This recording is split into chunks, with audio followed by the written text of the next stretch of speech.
Nabi Muhammad SAW lahir di kota Makkah pada hari Senin, 12 Rabiul Awal di tahun Gajah. Ayah beliau bernama Abdullah bin Abdul Muthalib dan ibunya bernama Aminah binti Wahab. Ayah Nabi Muhammad wafat ketika beliau masih dalam kandungan. Sejak lahir, Nabi Muhammad telah menjadi anak yatim. Ketika Nabi Muhammad berusia 6 tahun, beliau ikut ibunya pergi ke Madinah untuk mengunjungi makam ayahnya. Dalam perjalanan pulang ke Makkah, ibunya wafat di daerah Abwah. Sejak saat itu, Nabi Muhammad menjadi yatim piatu. Beliau kemudian diasuh oleh kakeknya, Abdul Muthalib, yang sangat menyayanginya. Namun, 2 tahun kemudian, kakeknya juga wafat. Setelah itu, Nabi Muhammad diasuh oleh pamannya, Abu Thalib, yang merawat beliau dengan penuh kasih, meskipun hidup dalam keadaan sederhana. Sejak kecil, Nabi Muhammad dikenal sebagai anak yang jujur, sopan, dan berbudi pekerti luhur. Beliau tidak pernah berbohong dan selalu bersikap baik kepada siapapun. Saat remaja, Nabi Muhammad pernah membantu pamannya berdagang dan juga menggembala kambing. Pekerjaan tersebut melatih beliau untuk bersabar, mandiri, dan bertanggung jawab. Ketika dewasa, Nabi Muhammad bekerja sebagai pedagang. Kejujuran dan amanah beliau membuat banyak orang mempercayainya. Karena sifatnya yang sangat jujur, masyarakat Makkah memberi beliau gelar Al-Amin, yang artinya orang yang dapat dipercaya. Seorang wanita mulia dan kaya bernama Siti Hadijah tertarik pada kejujuran Nabi Muhammad dan mempercayakan perdagangannya kepada beliau. Akhirnya, Nabi Muhammad menikah dengan Siti Hadijah dan hidup bahagia bersama. Pada usia 40 tahun, Nabi Muhammad sering menyendiri di Gua Hira untuk beribadah dan merenung. Beliau merasa sedih melihat keadaan masyarakat Makkah yang masih menyembah berhala, berbuat zalim, dan tidak peduli kepada orang miskin. Pada suatu malam, malaikat Jibril datang dan menyampaikan wahyu pertama dari Allah SWT, yaitu surah Al-Alaq ayat 15.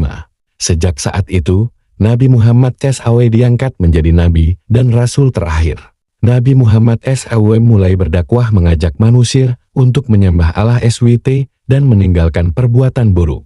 Dakwah pertama dilakukan secara sembunyi-sembunyi kepada keluarga dan sahabat dekat. Setelah itu, beliau berdakwah secara terang-terangan. Banyak pemimpin Quraisy menentang dakwah beliau karena takut kehilangan kekuasaan dan harta. Nabi Muhammad dan para pengikutnya sering dihina, disakiti, bahkan disiksa. Namun, Nabi Muhammad tetap sabar, pemaaf, dan tidak pernah membalas kejahatan dengan kejahatan. Karena tekanan yang semakin berat, Allah SWT memerintahkan Nabi Muhammad SAW dan para sahabat untuk hijrah ke Madinah. Di Madinah, Nabi Muhammad disambut dengan penuh kegembiraan. Beliau membangun Masjid Nabawi sebagai pusat ibadah dan kegiatan umat Islam. Nabi Muhammad juga mempersatukan kaum Muhajirin dan Ansar agar hidup rukun dan saling membantu. Di Madinah, Islam berkembang dengan pesat. Nabi Muhammad mengajarkan keadilan, persaudaraan, dan kasih sayang. Beliau menjadi pemimpin yang adil, sederhana, dan selalu mengutamakan kepentingan umat. Nabi Muhammad juga memberikan contoh akhlak yang mulia dalam kehidupan sehari-hari. Pada usia 63 tahun, Nabi Muhammad SAW wafat di Madinah. Kepergian beliau sangat dirasakan oleh umat Islam. Meskipun beliau telah wafat, ajaran Islam yang dibawanya tetap hidup dan menjadi pedoman bagi seluruh umat manusia. Nabi Muhammad SAW adalah teladan terbaik dalam kejujuran, kesabaran, keberanian, dan kasih sayang.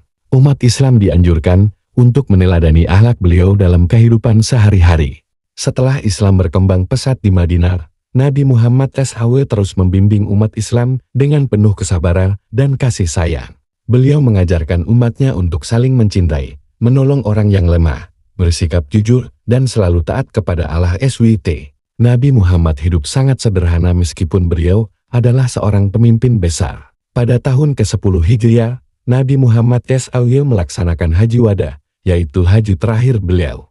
Pada saat itu, beliau menyampaikan khutbah perpisahan di Padang Arafah. Dalam khutbah tersebut, Nabi Muhammad mengingatkan umat Islam untuk selalu berpegang teguh pada Al-Quran dan Sunnah, menjaga persaudaraan, berbuat adil, serta menghormati sesama manusia. Beliau juga menegaskan bahwa semua manusia sama di hadapan Allah, yang membedakan hanyalah ketakwaannya. Setelah kembali dari haji, kesehatan Nabi Muhammad SAW mulai menurun. Beliau jatuh sakit selama beberapa hari. Meskipun dalam keadaan sakit, Nabi Muhammad tetap memikirkan umatnya dan selalu mengingatkan untuk menjaga salat dan berbuat baik kepada sesama. Pada hari Senin, 12 Rabiul Awal, Nabi Muhammad SAW wafat di Madinah pada usia 63 tahun. Saat itu, beliau berada di rumah istrinya, Aisyah Kepergian Nabi Muhammad membuat para sahabat sangat sedih. Namun, para sahabat menyadari bahwa ajaran Islam harus tetap dijaga dan diteruskan.